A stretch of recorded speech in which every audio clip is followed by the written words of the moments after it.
Welcome to the interview with Kim Kindersley about whale dreaming and the power of our consciousness. I have a question for you. Have you been called by the dolphins? Have you felt whales in your dreams? Have you desired to connect with dolphins and whales? I would love to share with Kim today, who is the filmmaker of the movie The Whaledreamer, together with Julian Lennon, the son of John Lennon. The white feather being here appropriately, which you'll discover if you watch the movie and may have already seen. Would you do us the honor? Would you do us the honor to begin with the invocation that you started with the Whaledreamer group when you were in Australia doing the filming? Okay. The invocation to bring about the greatest consciousness for all of us at this crucial time in our history, for all of us to start becoming the dreamers and create the future that we want to live in. Okay, just a little context. This is going back 20 years, 25 years maybe, when I first started visiting these places, the whale dreaming places, and there's one particular cave there called Whaledreaming. Whaledreaming cave is really like the cave of creation, where you go, you commune with the whales via the song lines of the land meeting the song lines of the sea. You play the rock so you get the rhythm, and they can feel that, and they come to this place where land meets sea. And there are many places like this around the world, whale shrine.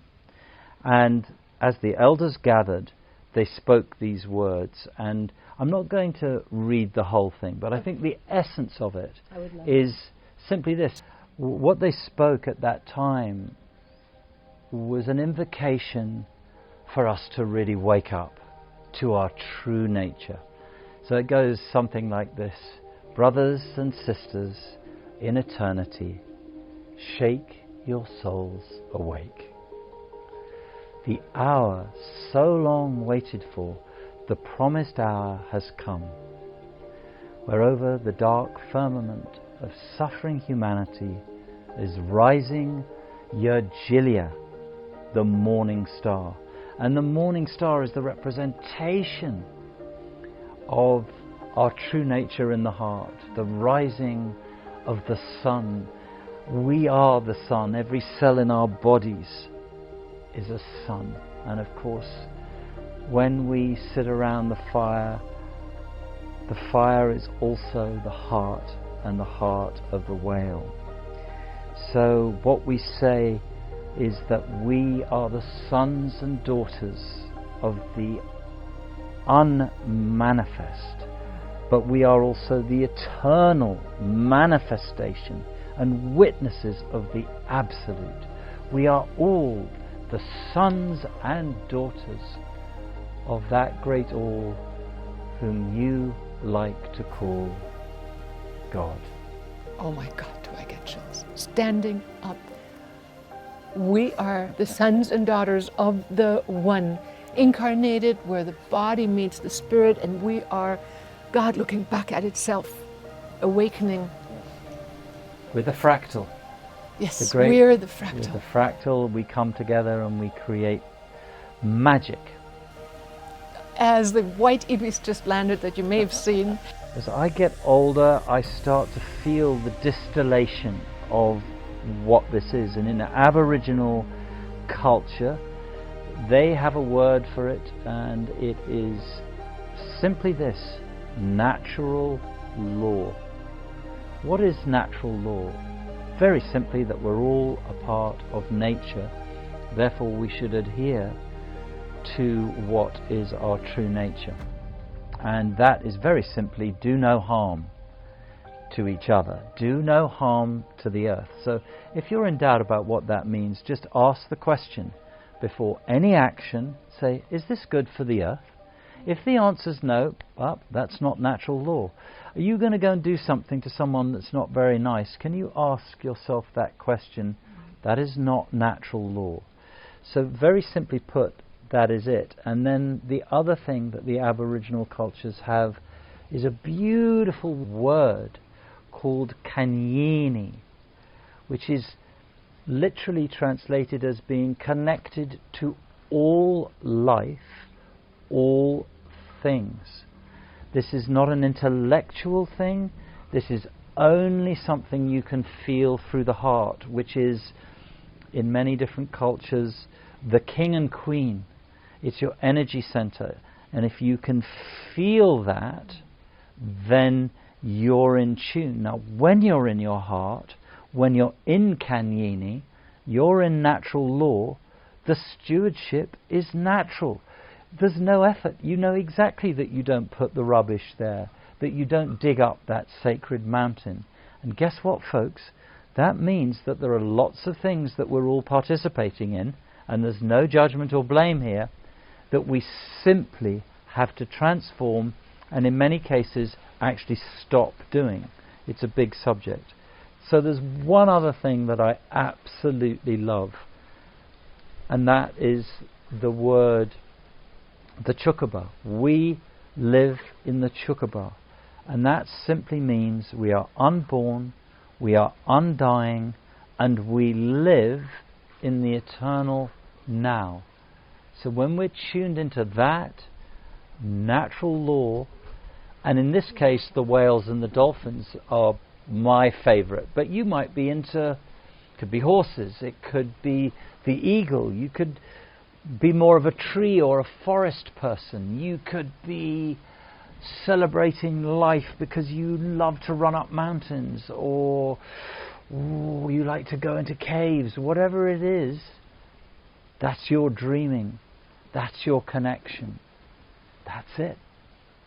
Beautiful, powerful. I could just go on listening to you. Oh my God. I am sitting here in Bali, and what comes to me, even though we cannot say it's an Aboriginal culture, I am guided by their understanding of the principle, how everything is always in connection, in prayer to the invisible, in relationship to the to the physical. So in taking down a tree, there is a prayer. May your spirit be transplanted into the next incarnation, which is what impressed me when I saw our architect having to take down a tree. It happened to a tree where kids had fallen out of, so it was like, we need to ask you to become a smaller tree now, it's your time to go. But just communing from the two levels of who we are, incarnated and an ethereal being at the same time. We are the divine force that expresses itself, but asking ourselves, what is true? Is it what I really want? And going deeper into do no harm, I absolutely love that. And listening to the feedback that our deeper inner the small voice, is the Balinese people say, give us the answer of our inner whisper of our conscience. Is what we're here to develop as humans. We are evolving as a moral being as part of becoming a better human, an evolved human. And that is to understand not just the immediate law of like, I'm hungry, I eat, but it's like being in harmony from a supraconscious level. So that is what human is. We are endowed with that ability to reflect what I learned from being here in Bali.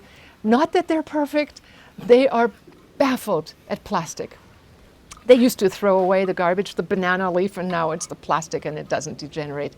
A lot has to be learned, and we all know that Aboriginal societies aren't perfect, but I try to take the gems from them and bring them into my life and ask, what can I do, and what is the inner voice whispering, and where do I, and that is where I write about the dolphins. The dolphins call, I love how you say, nature calls each one of us differently.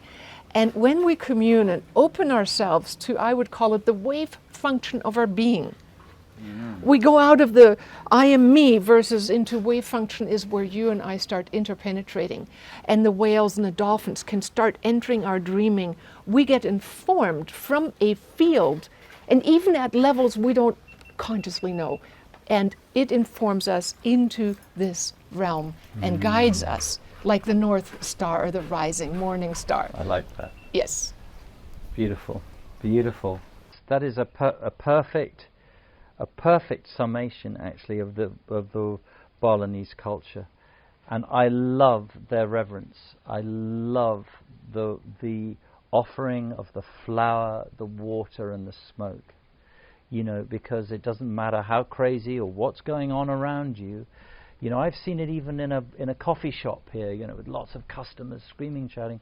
When the Balinese go into that space, their eyes close, they're inside, and it's them expressing that beautiful, it's an offering and a celebration, a prayer, and yeah, it's like life is the ceremony. Life is the ceremony, Life which is is what the song circles do, that you lead, the ceremonies you do, the meditations I lead. It's all about connecting the subtle, the heart, the divine, and the body, Yeah. and community together. I believe, this is my belief, that every time we sit either alone, but it's more powerful when 2 or 3 are gathered in my name, or 30 or 300 or 3,000 or 3 million, like I think in Thailand now they're sitting with 1 million monks once a year or something, and then when people are calling for a meditation moment where people are tuning in at the same time, of course it's very difficult for us to scientifically say, well, this is making a difference, but I absolutely know this to be true.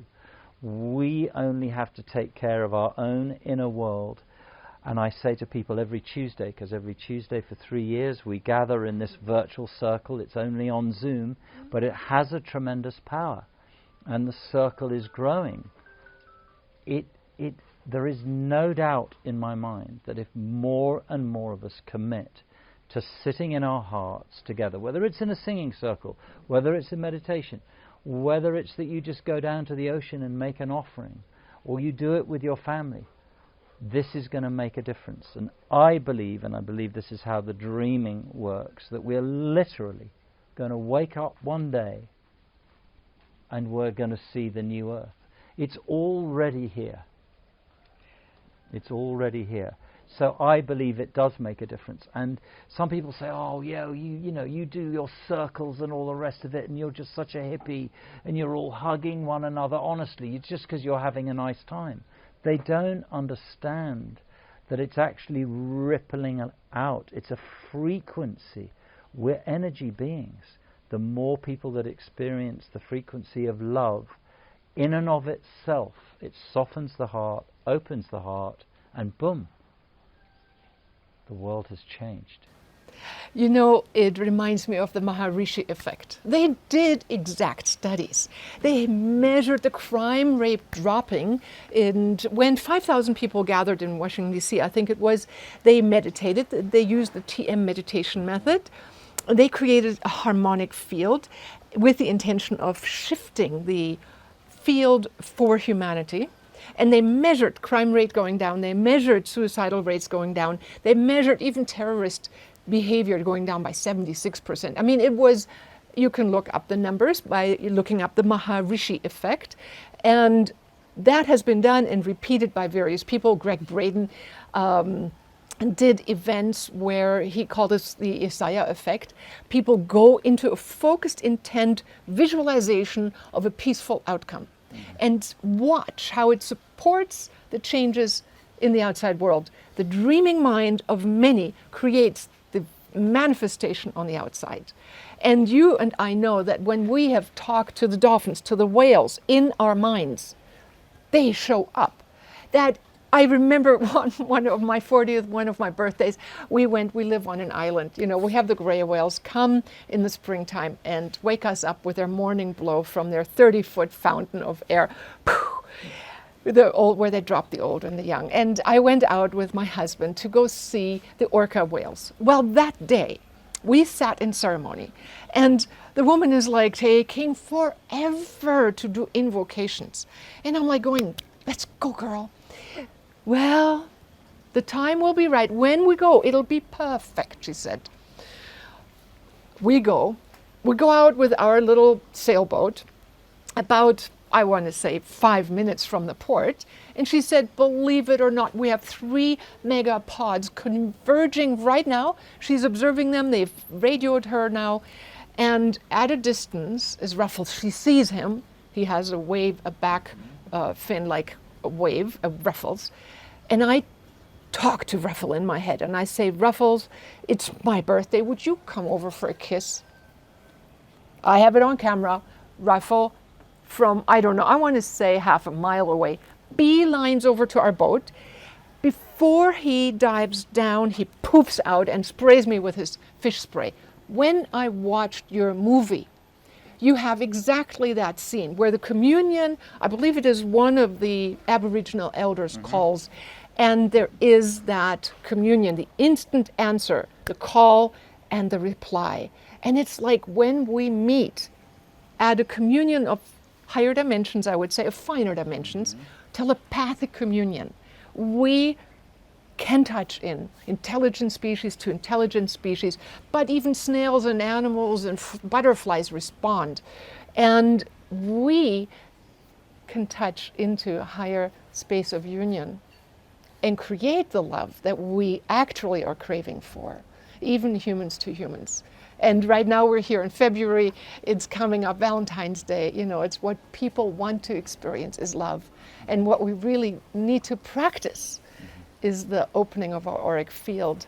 And so the question, how can we scientifically prove it? Well, the Maharishi effect is one of them. We have so many studies that have proven that. Even Dane Radin from the Noetic Sciences, he did studies where he hooked up a random number generator, a computer, and then had people who were ordinary people, untrained people, watch the screen and try and influence the random number generator with their thoughts. Some effect. Then he had trained meditators affect the random number generator, and it had a huge effect. Then, because it is said that a computer can also be an observer, right? It's now, they're thinking computers can observe or think eventually. So he tested the computer observation skills, no dent on time-space, none, zero, there was no change. A normal, untrained human was better. A trained meditator was vastly better. So consciousness affects even random number generators on the screen. And there are so many events that we as humans, when they've measured with random number generators, with MIT did the study around the world prior to big events, 9/11, the dying of Diana, we all generate fields ahead of time, where the field that we emanate as humans is prior to the physical event or us hearing about it. So we are connected to a future timeline that can send our energetic body into a response. So much so for some scientific proof. But TEDx did not want to let me on as a listed talk when I tried to say that our thoughts can help create a better future, because it doesn't fit the norm. Well, you know, well, I know that the kinds of films that we're interested in making, there are challenges in it because the so-called mainstream are utterly convinced that the only story that exists on this planet is the story of good and evil, which is extremely dull and repetitive and completely kind of pushes back in people's faces this idea that we're this kind of fallen species. The films that I'm really interested in, which I believe do make a difference, are the ones where we explore what we've been talking about already, the human heart and love, where guess that doesn't necessarily have to be a beginning, middle or end. They're experiential.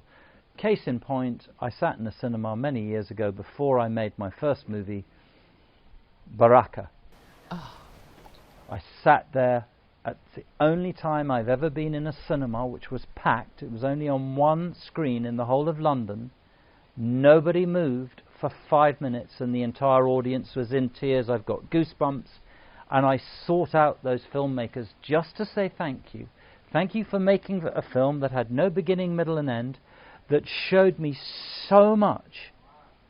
And I determined in that moment that somehow or other I would use my abilities to share similar type things. And I made a film about Bali. that doesn't have a beginning, middle, end. It's a cyclical film about death and rebirth and so on, and the beauty of the culture here.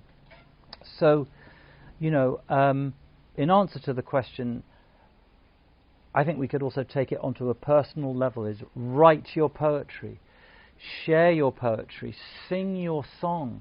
And nowadays everybody's making a film. Well, make something that's really beautiful. Don't ask yourself, oh, how can I make this something that people will like? No. You make it for yourself, from your heart. Ignore everyone. It doesn't matter. If one person sees it and gets changed, that's a heck of a lot better than you adding to the pile of detritus and thinking that you have to do it a certain way. So find your own voice in your writing, your poetry, your art, your song, your way of expressing yourself uniquely, and do that. And if 5 people get changed by it, that's 5 more human hearts open. You've added to the field of possibility. So in answer to your question, yeah, it makes a huge difference, but only if it's coming from your unique perspective. Oh my God, I am mesmerized.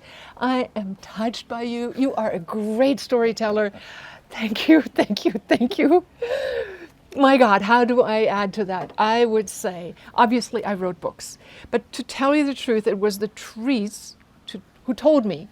I asked the woods, I said, how can I teach and share the message that I so deeply know, that we live in a consciousness interactive universe? And the trees said, write a book about dolphins.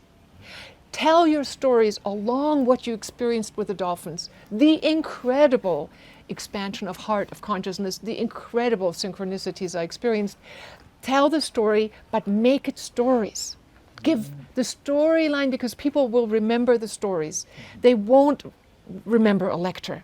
They'll remember the storyline and will, with that, remember the punchline and what we take away from it. So the trees are the ones who inspired me to write books. I did have my trials and tribulation, because making CDs for guided meditation, printing book on paper, was going to burden the environment. So I did have a communion with God. And you know what the answer was? It is more important that we help shift consciousness than weigh it with the number of papers that I will have had to have spent printing. That was the answer I got. I was willing to give up, to even voice myself. And I love how you encourage and say, please contribute to bringing up, because now I can tell you 35 years later, so many people started their spiritual journey because they were called to the dolphins, they read the book, and from then took the journey. So if it hadn't been that I was the ark, how many books have we read? How many films have we seen that stimulated us? So yes, do, and I do contribute with art and literature to the evolution of our species to become the next expression of beauty, love, and harmony. And we have to, because the mainstream is so powerful in the sense that they own the architecture. So, but now we have our own methodology. So this is actually a kind of a golden age for sharing your beautiful hearts. Yep. And it doesn't matter how many people see it, as long as some do, and that you're expressing yourself. So it's a powerful time.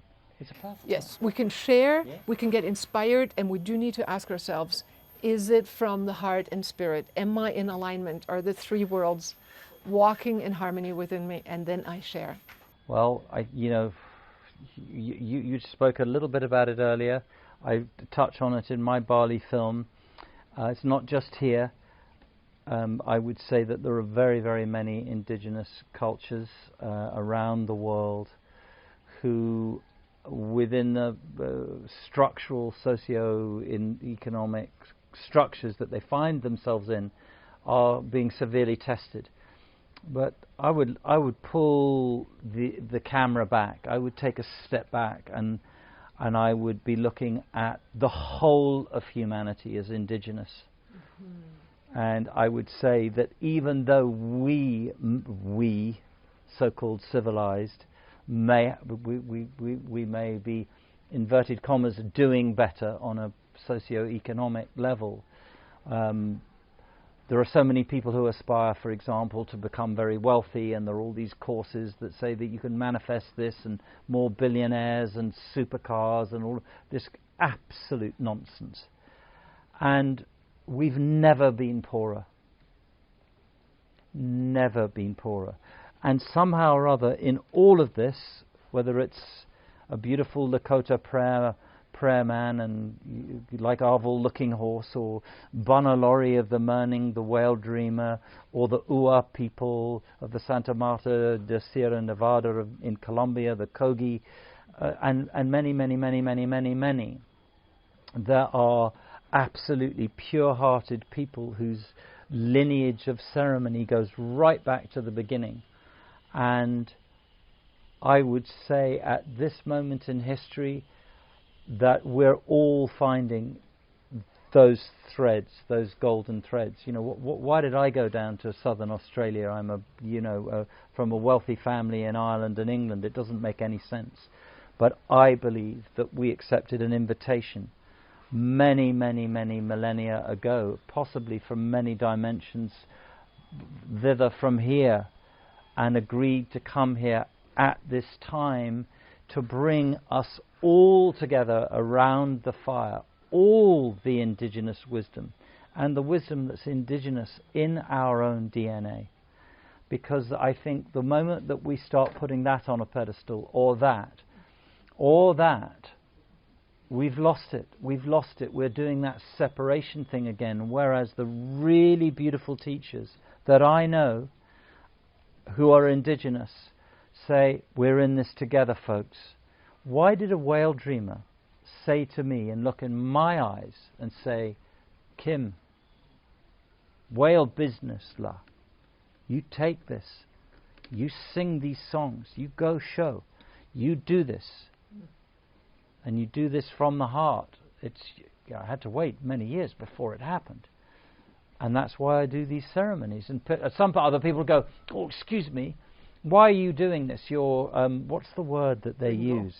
You're stealing this, or you're, appropriating, and people get really offended. And I look at them and I go, did you not listen to a word I said? Or even more important, did you not feel what is being shared? What is being shared, I was asked to share. I'm not saying it at some very, very deep, complex level of their natural law.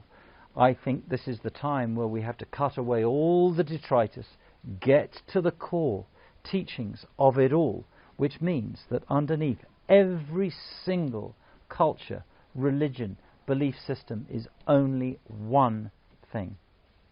And all the rest of it gets in the way.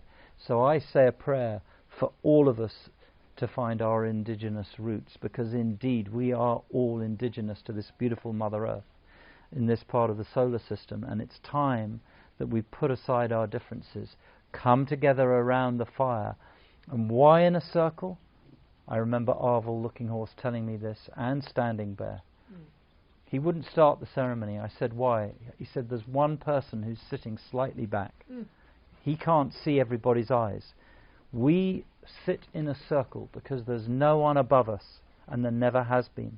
There is no one below us. There was no one in front of us, and there is no one behind us. We are in this together, as I'm looking in your eyes, Don, and your eyes. And until we do that and realize that we are all equal in this beautiful circle of life, we're not going to find the harmony we seek. Absolutely. Beautiful, beautiful. I love that you're contributing your actual experiences with Aboriginal people, and you can say this now with a lot of experience. Yeah, and I absolutely respect and admire, and I only know a tiny little smidgen. I know virtually nothing, but what I do know, I love to share, and it's very simple, and I don't and cannot share any more than the simplicity of my own heart. That's all I know.